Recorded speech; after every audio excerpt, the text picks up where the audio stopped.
Finding the willpower to be creative is already difficult enough, and deciding when something you've created is finished is especially difficult if you've been creating it for hours on end. Today I'm talking about 3 things that help me finish my tracks in a couple of hours instead of a few days. These 3 tips are all about reducing the friction to creativity so you can finish your music quicker, be more satisfied with it, and share it with the world.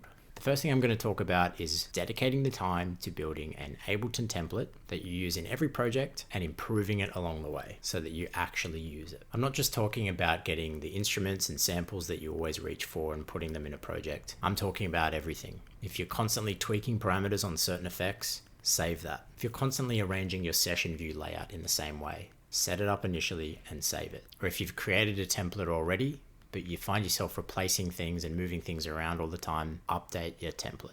The easier you make it for you to show up and start making music, the quicker you're going to make that music and the more likely it is that you're not going to be too attached to it. I know the time saved here sounds pretty minimal, but it's about saving creative brain space for more important tasks during your session. More important tasks like writing pattern variations or knowing the right time to start arranging your track. And this is exactly my second point. Number 2 is learning the right time to start arranging. I used to obsess over certain loops, especially ones that I'd spent a lot of time making, because I had this fear of not being able to go back to this creative phase. It was almost like arranging the track was a separate phase and I had to give up what I was enjoying so much when I was making the loop. But let me tell you, that feeling of being ready, that feeling of the loop being in a position where it's ready to arrange, that's never going to come. The thing that helped me the most was understanding that arrangement is just as much a part of the creative process as producing your initial idea. So that means if you don't start arranging,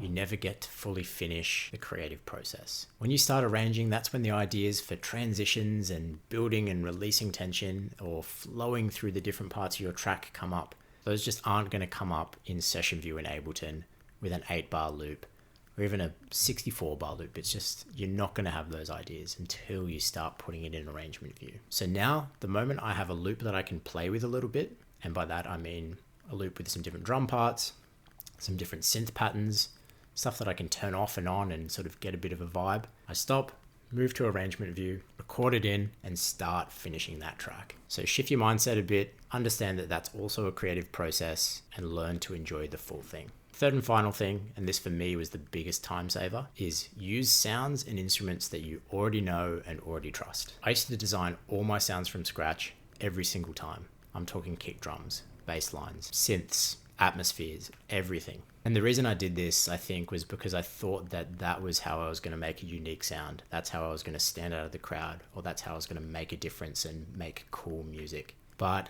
creating something new every time is just going to leave you creatively burnt out. You're going to be sitting in sessions for hours on end, days on end, trying to create something unique, searching for something unique. And don't get me wrong, sound design is really important, and it does form an artist's identity. But learning how to play with and manipulate the sounds and instruments that you already have and already know is far more important. So now I treat my small pool of tools like instruments and squeeze the most that I can out of them, rather than starting from scratch every time and building big effects chains and designing tones and timbres. I still have sound design sessions, but I keep them separate from my production sessions. That way, when I'm writing music, I'm actually writing music. I'm not designing sounds, I'm starting and finishing tracks. So if you're the kind of producer that's spending days on projects or leaving Ableton projects unfinished, give some of these a try and let me know if they work for you.